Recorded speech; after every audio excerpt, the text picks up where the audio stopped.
Buat kalian yang mau mensupport channel ini dengan donasi, atau emang sekedar mau beli mimin kopi, kalian bisa pilih antara Super Thanks atau Saweria. Gue sih nggak masalah kalian pilih yang mana. Cuma kalau bisa, lewat Saweria aja. Soalnya kalau YouTube, potongannya gede, 30%. Kalau Saweria, cuma 5%. Untuk link Saweria, kalian bisa klik aja di atas kanan nih. Atau bisa cek di kolom deskripsi. Tapi kalau mau support, nggak harus donasi kok. Dengan kalian nonton sampai habis, dan memberikan like pada video ini, itu udah ngebantu banget buat support channel ini. Oh iya, kalian juga bisa join nih ke grup Telegram komunitas cerita manhwa yang baru. Untuk linknya, gue tampilin di layar ya. Tapi kalau malas ngetik, cek aja kolom deskripsi. Di sana, kalian bisa sharing nih topik seputar manhwa dan kawan-kawan, dan juga ketemu teman baru. Kalau mau info terbaru dari Mimin, misalnya upload kapan atau misalnya ada telat upload, Mimin pasti akan langsung infokan di Telegram.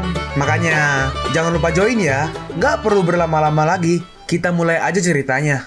Halo guys, Sabik di sini, dan sebelum mulai ceritanya, gue mau ngumumin nih kalau Mimin sekarang ngadain giveaway. Mimin mau giveaway satu buah HP baru saat nanti udah menyentuh 50.000 subscriber. Untuk ikut atau berpartisipasi ada beberapa syaratnya nih, tapi simple banget. Syarat dan ketentuannya kalian bisa lihat nih di Instagram Mimin. Instagram Mimin tuh nih, Mimin tulis nih HP Sabik 12, atau kalian bisa lihat aja nih di link di deskripsi, udah Mimin cantumin di bawah. Di Instagram Mimin itu ada postingan dengan logo cerita manhwa. Nah, di sana kalian bisa lihat tuh syarat dan ketentuannya. Gak susah kok, syaratnya simple banget. Gak pakai ribet, gak pakai susah. 2 menit selesai. Pemenangnya akan Mimin umumin saat udah menyentuh 50.000 subscriber. Tunggu apa lagi? Makanya yuk, buruan subscribe biar cepet-cepet giveaway-nya. Nanti bakal ada giveaway terus kok, tenang aja. Oke, segitu aja. Kita lanjut ke ceritanya. Lalu si Xiaotong pergi nih ke si Cilu. Lili, bukankah kau udah janji kepadaku untuk setia dan mau bekerja keras untukku? Sekarang kita mulai lagi dari awal ya. Hei, lepaskan aku! Xiaotong didorong. Gak mungkin aku mau hidup susah. Aku akan telepon polisi kalau kau berani mendekat. Loh, Lili, bukankah kita udah berjanji sebelumnya? Waduh. Terus nih si Xingyun pergi nih menghampiri si Chuli. Kok dipanggil Lili ya? Namanya aslinya kan Chuli. Oh, mungkin dipanggil Lili kali ya. Xingyun menghampirinya dan berkata, "Nona, apa kau kenal dengan pria yang baru aja naik ke atas itu?" "Bodoh amat, aku tahu. Sepertinya aku harus menempatkan kunci mobil ini ke dalam tasmu. Apa itu perlu? Atau mungkin di saku bajumu? Sepertinya kalau aku taruh di tas, kunci ini bisa mengetuk pintu hatimu." Waduh, karena nggak nyaman juga jika aku menaruhnya ke dalam sakumu. Kau bisa bayangkan sendiri. Sepertinya ide bagus. Ini aku bawa tas dompet. Senyum melanjutkan. Kau wanita yang sangat cerdas. Bahkan kau bisa memecahkan semua masalah dalam sekaligus. Chuli merespon, nggak juga. Aku rasa kau yang membantuku untuk menyelesaikan masalah itu. Bangs, aku menyesal telah membayarmu dengan banyak uang. Suasana yang cerah ditemani secangkir anggur. Hari ini adalah waktu yang tepat untuk minum bersama. Ini yang ngomong bukan si Xiaotong ya. Ini yang ngomong si Liu Yuan. Lalu Xingyun menghampirinya nih. Xingyun berkata, "Kacau, ada seorang yang memecahkan semua batunya." Brengsek. Liu Yuan bertanya, "Siapa?" "Itu orangnya, Xiaoke, menantu keluarga Cao." "Hah? Oke. Ini adalah tempat terburuk untukmu karena kau berani mengacaukan semuanya. Kita lihat aja." Lalu akhirnya mereka berdua keluar nih. Liu Yuan berkata, "Xiaoke, lagi-lagi kau cari masalah denganku?" Xingyun bertanya, "Kau ingin aku memberinya pelajaran?" Lalu kita melihat nih, Jiaxin lagi bersama si Chuli. Chuli berkata, "Jiaxin, kau di sini juga? Kebetulan sekali." Jiaxin merespon, "Kau Chuli, udah lama sekali kita nggak bertemu." Lalu Yuan menghampiri Jiaxin nih, "Kau di sini juga ternyata. Ini takdir. Apa kau mau belanja barang kesukaanmu di sini? Katakan aja, aku bisa berikan semuanya padamu." Jiaxin merespon, "Nggak perlu." Tapi Chuli langsung maju nih. "Wah, Yuan baik sekali." "Enggak, biasa aja." Chuli melanjutkan, "Liu Yuan, kau sangat tampan dan kaya. Jiaxin, kau sangat cantik dan lembut. Sepertinya kalian berjodoh." Jiaxin membalas, "Lili, diamlah. Kau nggak tahu apa-apa di sini." "Oh, benarkah?" Lalu datang nih si Xiaoke bersama si Lan Lan. Melihat itu, orang-orang kaget. Jiaxin sih lebih tepatnya yang kaget. Xiaoke, siapa dia?" "Kau." "Aku." "Coba tebak." Lalu Jiaxin inget nih, "Oh, aku mengerti. Sepertinya itu rambutnya." Xiaoke merespon, "Iya, itu rambutnya." Jiaxin bertanya, "Kenapa?" Karena kita juga dijodohkan oleh Immortals." Jiaxin membalas, "Apa kau nggak ingat dengan pesan terakhir kakek?" Xiaoke merespon nih, "Jangan salah paham, aku nggak ada hubungan spesial dengannya. Setidaknya kau tahu berapa menderitanya seorang pria tanpa istrinya." "Hah? Bagaimana bisa kau bilang begitu?" Dengan cepat, Liu Yuan maju untuk menangkap si Jiaxin. Tapi dengan cepat langsung ditendang sama si Xiaoke. "Jangan sentuh dia, goblok." Dalam hati Lanlan, apa yang harus kulakukan? Aku sangat mencintaimu, tapi aku nggak ingin saling menyakiti. Tapi sepertinya dengan cara ini, aku punya kesempatan yang lebih besar. Lalu ayahnya berkata, Liu, kau nggak salah apa-apa. Sudahlah, jangan pedulikan dia. Ya nggak apa-apa, santai-santai. Lalu ibunya maju nih. Xiaoke, kau bajingan. Kau buat masalah lagi dengan kita. Bilang aja kalau kau iri dengan orang lain. Aku heran. Mau-maunya Jiasin menikah denganmu. Hei, kau bajingan. Jiasin adalah seorang dewi. Gak semudah itu kau menyakiti hatinya. Aku ingin tahu apa yang bisa kau lakukan selain memukul orang. Chuli menambahkan, benar, dia hanya seorang pria miskin. Pangeran sebenarnya adalah Liu Yuan. Seorang wanita cantik seperti Jiasin itu cocoknya dengan dia. Tiba-tiba Lanlan teriak, berisik. Ya udah, lelang akan segera dimulai. Nah, ini pembawa acara berkata, ini adalah batu terbaik saat ini. Lelang dimulai. 12 juta, 15 juta, 16 juta, 100 juta. Lalu Liu Yuan tanpa ragu-ragu 200 juta. Begila emang orang kaya. Dalam hati Xing Yun, bagaimana bisa Liu sangat yakin sekali. Fantastis. Keluarga Liu yang baru aja kembali dari Cina baru saja menawar 200 juta. Apakah mereka yang akan mendapatkannya? Harga saat ini adalah 200 juta. Ada yang berani tawar lagi? 1, 2, tiba-tiba Xiaoke menawar nih 250 juta. Wede. Dalam hati Xiaoke, Liu Yuan, gak akan kubiarkan kau menyentuh pasar saat ini. Kau bercanda? Lanlan berbisik. Aku gak punya uang sebanyak itu. Xiaoke merespon, tenang, aku punya 260 juta. Tentu saja, aku gak akan diam diri. Aku akan bersaing denganmu. Chuli berkata, lihatlah, dia sangat tampan. Kau gak boleh menyia-nyiakan kesempatan. Lalu Xiaoke nawar lagi nih 280 juta. Hah? Gak mungkin, kau gak akan punya uang sebanyak itu. Edan. Lalu Jiasin menghampiri Xiaoke. Xiaoke, sebaiknya kau berhenti bertaruh. Apa perlu kita pulang sekarang? Lalu Xiaoke merespon, ini masalah lelaki, jangan khawatir. Lalu si Liu Yuan ngebet lagi nih, nawar lagi 290 juta. Aku masih gak percaya dia bisa bayar. Liu, sudahlah. Hah? Apa itu duit semua? Lalu Xiaoke nawar lagi nih 300 juta. Xing Yun berkata, Liu, kita gak punya uang sebanyak itu. Sial, dia mematahkan penawaranku. Selamat untuk Tuan Xiao, karena Anda telah memenangkan lelang ini. Aku protes. Aku yakin dia hanya mengecoh tawaran. Dia gak mungkin punya uang sebanyak itu. Chuli berkata, jika dia keluarkan uang 300 juta, aku akan memanggilnya bos. Chafeng membalas, aku gak butuh anak buah sepertimu. Kau, aku gak sabar melihat kau masuk penjara. Seseorang berkata, memenangkan lelang tanpa membayar adalah sebuah tindakan kriminal. Gak hanya denda, tetapi juga bisa dipenjara. Xiaoke, perusahaan hanya bisa memberi pinjaman puluhan juta. Tentu itu masih gak cukup untuk membayar. Lalu Xiaoke nuker uang nih 150 juta nilai Shen Hao. Nih, bayar dengan kartu. Dalam hati Xiaoke, 100 juta dari keluarga Tao, 50 juta dari Huang Tiancheng, ditambah 150 juta dari Shen Hao. Demi martabat seorang lelaki, aku berani bertaruh. Oke, transaksi berhasil. Selamat, kau telah memenangkan lelang ini. Hah? 300 juta? Dari mana dia mendapatkan uang sebanyak itu? Xing Yun berkata, Liu, sepertinya gak mudah untuk melawan orang ini. Liu Yuan berkata, meskipun itu luar biasa, tapi gak seharusnya juga mengeluarkan 300 juta. Gimana? Apa uang mudah habis, ha? Karena standarnya gak ada batu yang bernilai lebih dari 50 juta. Aku hanya bisa menawar segitu. Apa yang akan kau lakukan selanjutnya? Seorang Liu bermain dengan orang itu. Si Chuli berkata, jelas sekali terlihat mana orang yang ber-IQ tinggi dan juga mana yang ber-IQ rendah. Kau harus berhati-hati dalam memilih lelaki. Xiaoke membalas, yang jelas kita tunggu aja sampai pemotongan. Chuli berkata, Jiasin, aku pikir uang Xiaoke itu adalah haram dan riba. Aku takut kalau nggak sesuai ekspektasi dia akan bangkrut dan kau ikut menderita. Emang gak ada yang lebih baik daripada Liu Yuan. Jiasin membalas, hentikan atau aku akan menghajarmu. Tapi saat dipotong nih, ya Tuhan, ini benar-benar gak terduga. Batu ini sudah ratusan tahun gak terlihat. Chiluoyi dikatakan bahwa Yin Wen Tak di kota Chiluo membuat lampu giok ini dan mencegat seluruh kuil hijau. Ketika dia ingin membayar upeti ke pengadilan kekaisaran, dia dicegat oleh Raja Selatan Kota. Raja Chenan terkejut dengan keindahan harta ini dan memberikan jade bisnis batu pada keluarga Yin. Sejak saat itu, Yin menjadi keluarga emerald pertama. Ya Tuhan, batu ini benar-benar sangat langka. Nyingkir kau. Si Xing Yun ditendang. Liu Yuan berkata, aku belum pernah mendengar batu Chiluo. Aku pikir itu gak populer. Xiaoke, aku yakin kau akan bangkrut. Lalu si Master Pao berkata, akan kubayar 400 juta. Ini adalah harga tertinggi selama acara lelang ini.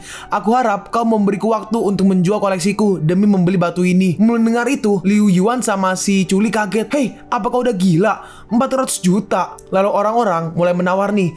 Aku bisa bayar 400 juta lunas sekarang. Enggak, aku bisa bayar 450 juta sekarang. Aku 500 juta sekarang. Astaga, tawaran Bosin benar-benar luar biasa. Ini adalah harga tertinggi dalam sejarah. Mendengar itu, Liu Yuan merasa kalah. Hah? Apa itu benar? Bagaimana bisa dia seberuntung ini? Apa dia telah meniru kunci suksesku? Xiao Ke berkata, aku lebih suka menjual dengan harga rendah daripada menjual tinggi kepadamu. Beraninya kau berbicara seperti itu kepada pamanku. Kau cari mati. Dalam hati Liu Yuan terlalu gila, berani menyinggung Yin Youtian. Tapi tiba-tiba si Yin Youtian langsung membungkuk nih, memberi hormat gitu. Dia berkata, maaf Tuan Xiao, maafkan atas kesalahanku sebelumnya. Qi Luoyu mewakili kemuliaan keluargaku. Aku mohon. Xiao Ke merespon, apakah ada harga yang harus dibayar untuk sebuah kesalahan? Xing Yun berkata, jangan tunduk terlalu rendah. Aku harap Tuan Xiao mau memaafkanku dan menerima tawaranku. Jika tidak, sepertinya aku perlu menenangkan diri. Xiao Ke melanjutkan, 600 juta kau ambil sekarang. Hah? Apa? 600 juta. Lalu akhirnya si Yin Youtian dia menelpon seseorang nih. Dia berkata, atur pembayaran secepat mungkin. 600 juta sekaligus dengan pajak. Wah, kita kaya. Dasar. Ting menerima 600 juta Shen Hao. Ayahnya Jiaxin berkata, menantuku, kau benar-benar mendapatkan berkat hari ini. Gak sia-sia selama ini kau bertahan. Ibunya menambahkan, anakku sayang, kau mau makan apa malam ini? Tapi Xiao Ke langsung pergi nih mengambil batu itu. Xiao Ke berkata, tolong minta Tuan Pao untuk memotong sedikit untukku. Master Pao bertanya, bolehkah aku minta sedikit dari potongan sisa untuk aku koleksi? Xiao Ke membalas, jangan khawatir. Dalam hati Liu Yuan, jangan bangga dulu. Lalu Jiaxin menghampiri Xiao Ke nih, sayang, ayo kita pulang. Xiao Ke membalas, aku gak punya rumah. Lalu ibu sama ayahnya Jiaxin, mereka masih mengejar si Xiao Ke nih. Keluarga Zhao adalah keluargamu juga. Iya, kami melakukan itu hanya untuk mengasah mentalmu dan kemampuanmu juga. Lalu si Lanlan menghalangi nih, kalian pikir akan semudah itu, hah? Apa kalian tahu, sebenarnya Xiao Ke itu bekerja keras untukku. Jadi 600 juta itu adalah milikku. Hei, apa yang kau inginkan? Sudahlah, lupakan aja. Kau akan sia-sia. Lalu Jiaxin berkata, aku gak peduli dengan uang itu. Dia itu suamiku. Kau pulanglah. Lalu Xiao Ke menghampiri Lanlan nih. Lanlan berkata, sekarang saatnya. Kau pilih siapa? Jiaxin. Hah?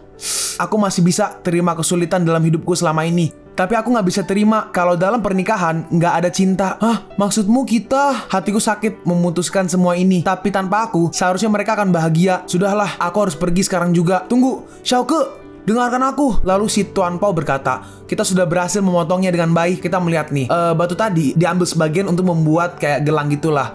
Lalu gelangnya diambil oleh Xiao Ke dan diberikan kepada si Lanlan. Xiao Ke berkata, Lanlan, terima kasih atas undanganmu. Tanpa bantuanmu, aku gak akan bisa masuk ke tempat ini. Dalam hati Lanlan, terima kasih sudah memilihku. Melihat itu, Jiaxin kaget. Dia menangis dan langsung lari. Jiaxin! Lalu si Liu Yuan memberi si Chuli 1 juta nih. Dia berkata, ini 1 juta, terima kasih telah membantuku hari ini. Chuli merespon, sekarang waktunya kau untuk meluluhkan hatinya. Lalu akhirnya si Xiao Ke dan juga Lanlan pun pergi. Xiao Ke berkata, maaf jika terkesan aku memanfaatkanmu di sini. Lanlan merespon, gak apa-apa, aku gak keberatan. Oh iya, kemana tujuanmu? Xiao Ke menjawab, aku gak tahu aku pergi kemana. Dan akhirnya Xiao Ke pun pergi. Dalam hati Lanlan, kenapa kau tidak memutuskan hubungan dengannya? Kau hanya membuatnya marah. Lalu kita melihat nih, si Liu Yuan keluar bersama si naga, dragon, leopard, sama tiger gitu kan. Liu Yuan berkata, Xiao Ke selalu aja mengacaukan semuanya. Kalau kalian bisa menyingkirkannya, kau akan dihargai. Si dragon bertanya, emangnya ada apa? Liu Yuan menjawab, aku ingin kau patahkan tangan dan kakinya. Aku rasa itu agak sulit. Iya, kayaknya gitu deh. Jangan khawatir, aku akan membantu kalian. Lalu Lanlan mendengarnya nih. Hei, apa yang kalian lakukan di sini, hah? Atau aku akan telepon. Hah, jangan teriak-teriak. Kami nggak melakukan apa-apa. Dan mereka langsung kabur.